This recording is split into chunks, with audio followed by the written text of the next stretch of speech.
Chapter 24. Jesus left the temple and was walking away when his disciples came up to him to call his attention to its buildings. "Do you see all these things?" He asked. "I tell you the truth, not one stone here will be left on another. Every one will be thrown down."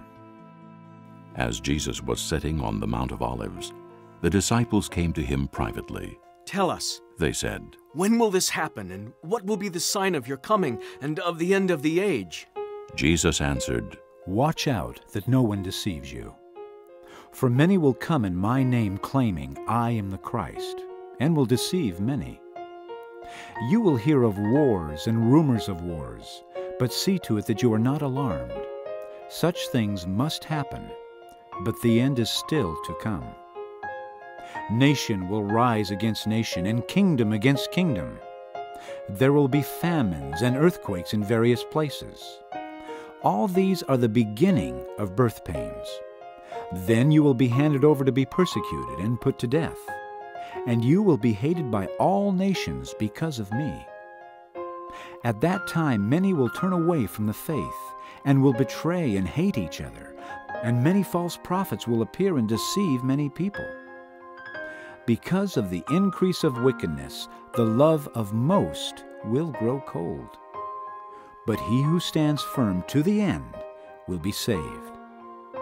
And this gospel of the kingdom will be preached in the whole world as a testimony to all nations, and then the end will come. So, when you see standing in the holy place the abomination that causes desolation, spoken of through the prophet Daniel, let the reader understand, then let those who are in Judea flee to the mountains. Let no one on the roof of his house go down to take anything out of the house. Let no one in the field go back to get his cloak. How dreadful it will be in those days for pregnant women and nursing mothers. Pray that your flight will not take place in winter or on the Sabbath.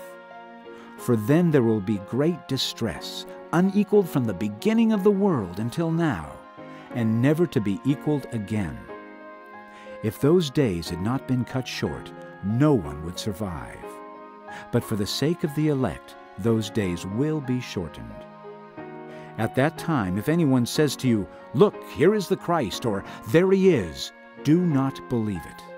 For false Christs and false prophets will appear and perform great signs and miracles to deceive even the elect, if that were possible.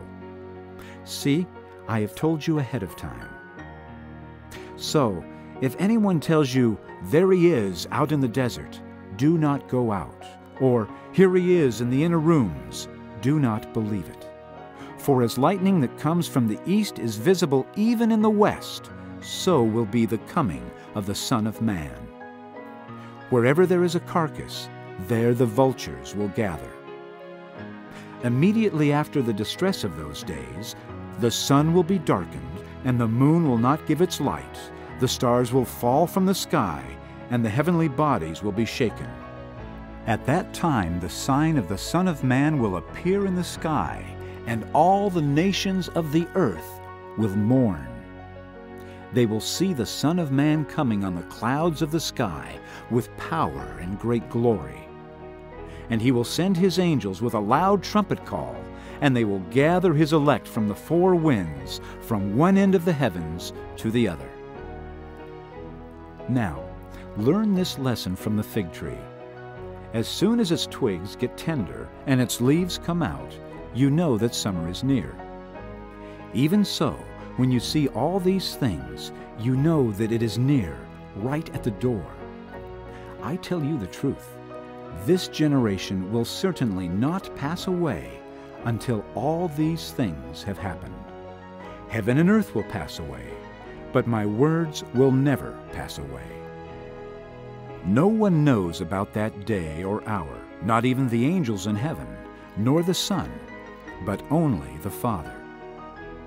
As it was in the days of Noah, so it will be at the coming of the Son of Man. For in the days before the flood, people were eating and drinking, marrying and giving in marriage, up to the day Noah entered the ark, and they knew nothing about what would happen until the flood came and took them all away. That is how it will be at the coming of the Son of Man. 2 men will be in the field. One will be taken, and the other left. 2 women will be grinding with a handmill. One will be taken, and the other left. Therefore, keep watch, because you do not know on what day your Lord will come. But understand this: if the owner of the house had known at what time of night the thief was coming, he would have kept watch and would not have let his house be broken into. So you also must be ready, because the Son of Man will come at an hour when you do not expect him. Who then is the faithful and wise servant whom the master has put in charge of the servants in his household to give them their food at the proper time? It will be good for that servant whose master finds him doing so when he returns. I tell you the truth, he will put him in charge of all his possessions. But suppose that servant is wicked and says to himself, "My master is staying away a long time," and he then begins to beat his fellow servants and to eat and drink with drunkards. The master of that servant will come on a day when he does not expect him, and at an hour he is not aware of. He will cut him to pieces and assign him a place with the hypocrites, where there will be weeping and gnashing of teeth.